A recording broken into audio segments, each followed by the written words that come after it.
안녕하세요 여러분, 메이브입니다. 저는 정화예술대학교 편입생이었고 장학생으로 졸업을 했는데요. 보통 메이크업 학과라고 하면 실기가 100% 비중으로 중요할 거라고 생각하시잖아요. 저도 처음에는 그랬는데 졸업을 하고 나서 생각이 완전 바뀌었거든요. 편입생이었던 제가 왕복 무려 6시간 동안 통학을 하면서 장학생으로 졸업할 수 있었던 이유 오늘 모두 알려드릴게요. 그래서 대체 성적 얼만큼 받았는데 궁금해 하실 수 있을 것 같아요. 전적대학교 성적으로는 평점 평균 4.5점 만점에 4.5점이었고 이수 학점은 17학점이었어요. 편입을 했을 때 그 전적대 성적을 모두 다 인정받았고요. 최종 졸업을 할 때는 평점 평균 4.41에 최종 학점 70학점이었습니다. 그리고 가장 중요한 포인트, 성적 장학금 얼마나 받았는지 궁금해하시잖아요. 100만 원 받았었어요. 그때 100만 원이었고 지금은 또 어떨지 모르겠어가지고 한번 참고만 가볍게 부탁드릴게요. 첫 번째로 편입생 에피소드 말씀드릴게요. 1학년 2학기 후기 편입으로 들어갔고요. 원래는 부산에 있는 한 미용과 대학을 1학년 2학기 중간 정도까지 다니다가 휴학 후에 편입을 하게 된 케이스예요. 지원할 당시에는 전적대학교의 성적과 이수 학점을 기준으로 봤었고요. 모집 인원이 1명이었던 걸로 기억해요. 근데 해마다 이런 모집 인원이나 성적 기준 같은 것들이 달라질 수 있기 때문에 학교 홈페이지의 모집 요강을 참고하는 것을 추천드리겠습니다. 후기로 들어갔다 보니까 조금 친한 친구들이 어느 정도 정해져 있는 분위기였어요. 그래서 굉장히 어색했는데 운이 좋게도 어떤 한 친구들이 저보고 같이 다니자고 먼저 제안을 해줘가지고 제가 간택당해가지고 조금 더 쉽게 빠르게 적응할 수 있었던 것 같아요. 모든 것들이 막 쉽고 재미있고 그러지만은 않았는데 그냥 성적만큼은 무조건 잘 받자라는 마음으로 약간 도끼를 품고 학교를 다녔었어요. 그리고 여러분들이 편입한 이유 궁금해하실 수도 있을 것 같은데 저는 원래 고등학생 때부터 정화예술대학교 메이크업학과를 가고 싶었었어요. 경쟁률이 빡세다는 얘기를 듣고 그냥 일찌감치 포기를 했었어요. 안전빵으로 가고 싶었던 마음이 컸던 것 같은데 학교를 다니다 보니까 서울 생활에 대한 로망도 좀 커졌고요. 다양한 넓은 곳에서 많은 경험을 해보고 싶다라는 생각이 커져가지고 편입을 하게 되었습니다. 내가 목표로 하는 학교가 있다. 뭔가 내가 하고 싶은 게 있다라고 한다면 포기하지 말고 결과가 좋든 나쁘든지 간에 그냥 무조건 도전이라도 해봤으면 좋겠어요. 그래야지 나중에 후회가 안 남거든요. 제가 정화예술대학교 편입을 한 거에 대해서는 정말 후회하지 않고 하길 잘했다. 편입하길 잘했다. 만약에 편입을 안 했더라면 내 인생이 어떻게 됐을까? 그럴 정도로 잘한 선택이라고 생각을 합니다. 두 번째, 장학생이 될 수 있었던 이유. 지금 영상 중에서 가장 중요한 파트죠. 4가지 카테고리로 한번 나뉘어 봤거든요. 첫 번째, 기본 중에 기본. 출결 무조건, 수업 태도 좋기입니다. 편입하고 한 학기 동안은 왕복 6시간 천안에서 서울까지 지하철 타고 통학을 했었어요. 그럼에도 불구하고 내 인생에 결석은 없다. 이 학교 인생에 결석은 없다라는 마인드로 학교를 다녔었고요. 서울 지하철 지연 진짜 많이 되잖아요. 눈도 많이 오면은 지연 엄청나게 많이 되거든요. 그럴 때 빼고 지각은 한두 번 정도? 이것도 있어서는 안 되는 일이다라고 생각을 하고 학교를 다녔었거든요. 어떤 교수님은 이 출결 부분을 굉장히 중요하게 생각하시는 분이었어가지고 한 학기 동안 지각이나 결석 없었던 학생들 리스트를 쫙 뽑아서 반 전체에 호명했을 정도예요. 대학생은 아무래도 고등학생 때보다는 자유로운 분위기 속에서 수업이 이루어지다 보니까 이런 기본을 좀 중요하게 생각하지 않는? 놓치고 있는 학생들이 많은데 수업에 열심히 잘 참여하고 또 센스도 있는 학생들은 교수님께서 딱 눈에 저장해놨다가 나중에 실습 기회 같은 것도 제안을 해주시는 걸 제가 봤거든요. 두 번째, 수강 신청이 성적을 좌우한다입니다. 수업 커리큘럼이 조금 독특한 편이라고 생각을 하거든요. 야간반이랑 주간반 차이 알기, 그리고 일반반이랑 정화 인증제반의 차이 알기, 이런 거를 미리 알아둔 상태에서 수강 신청을 한다면 조금 더 효율적으로 짤 수 있을 것 같습니다. 수강 신청할 때 팁을 알려드리자면 내가 듣고 싶은 과목 있잖아요. 그런 과목의 수업명과 교수님 성함을 에브리타임이라는 그 어플 있죠.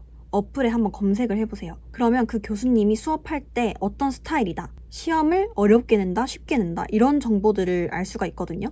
세 번째, 공부 방법. 필기시험 같은 경우에는 교수님들이 말씀해 주신 거가 거의 다 나와요. 힌트들을 많이 알려주시거든요. 여기 중요하다라고 말씀해 주셨던 거는 따로 형광펜으로 줄 그어서 저장해뒀다가 노트에다가 다 옮겨 적어서 그것만 딱 볼 수 있게끔 만들었어요. 그 노트만 암기를 하면은 100점 쌉 가능입니다. 교수님 수업 스타일 같은 거는 OT나 그 홈페이지에 수업 듣기 전에 수업 계획서 같은 거 있잖아요. 그런 걸 잘 읽어보고 수업을 듣는다면 어느 정도 다 파악이 가능하거든요.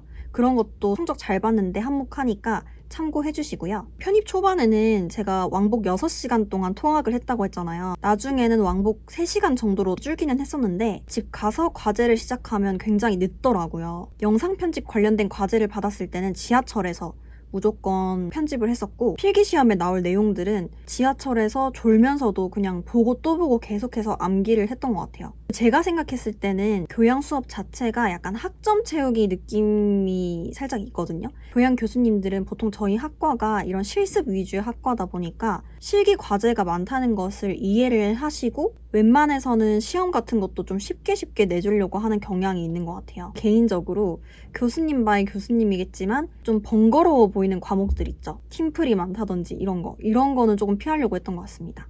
PPT 같은 자료는 무조건 전에 미리 제출하기. 미루면 미룰수록 다른 과제들이랑 막 쌓여가지고 깜빡하고 나중에 할 게 엄청 많아지거든요. 수업을 듣다 보면 실기 작품 만드는 것도 2학년 때부터는 굉장히 많이 하게 되는데 이런 실기 과제들은 절대 하루 만에 다 못해요. 저는 통학 시간이 길었어가지고 지하철에서는 제작을 할 수 없으니까 아이디어 같은 거, 핀터레스트 이런 어플들 보면서 계속 아이디어만 적어놨어요. 집에 도착하면 그 아이디어들을 바탕으로 딱 만들 수 있게 준비를 해놨습니다. 틈날 때마다 오브제를 만들었고요. 이틀 밤을 꼬박 세워가지고 작품을 완성해서 제출했던 적도 있어요. 조별 과제를 할 때는 조원들이랑 충분히 의논하고 의견을 나누는 게 굉장히 중요하고요. 개인 작품을 할 때는 조금 심오하더라도 스토리텔링이 있으면 좋은 점수를 받는데 도움이 되는 것 같아요.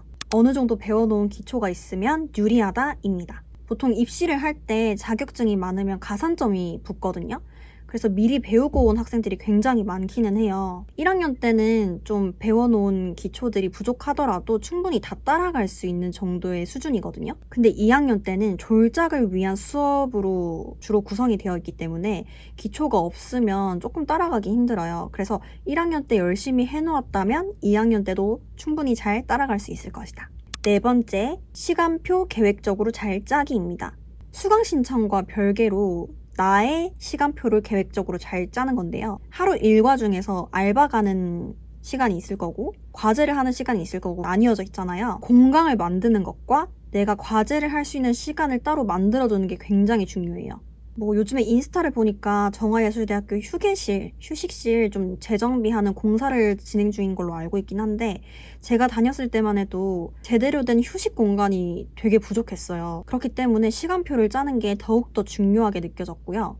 이 과 특성상 집에서 무언가를 만들어야 할 일이 굉장히 많거든요. 공강이 없으면 내가 어떤 부족한 부분이 있다거나 어떤 거를 해가야 되는 일이 생겼을 때 못 해가는 일이 발생할 수 있어요. 그래서 알바를 구할 때도 알바 시간이랑 과제 만드는 시간들을 잘 계산을 해서 무조건 학교 작품, 과제 이런 걸 할 수 있는 날을 비워뒀습니다.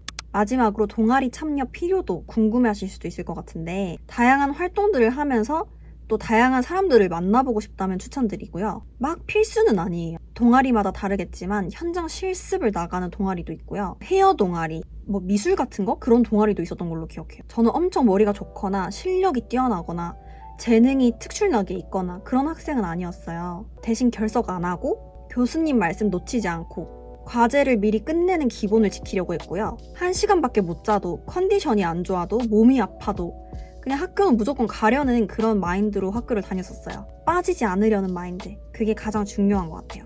이렇게 정화예술대학교 메이크업학과에서 성적 잘 받는 방법 여러분들께 알려드렸는데요. 엄청 오랜만에 영상을 찍는 거라서 이게 복귀 영상이 되겠죠?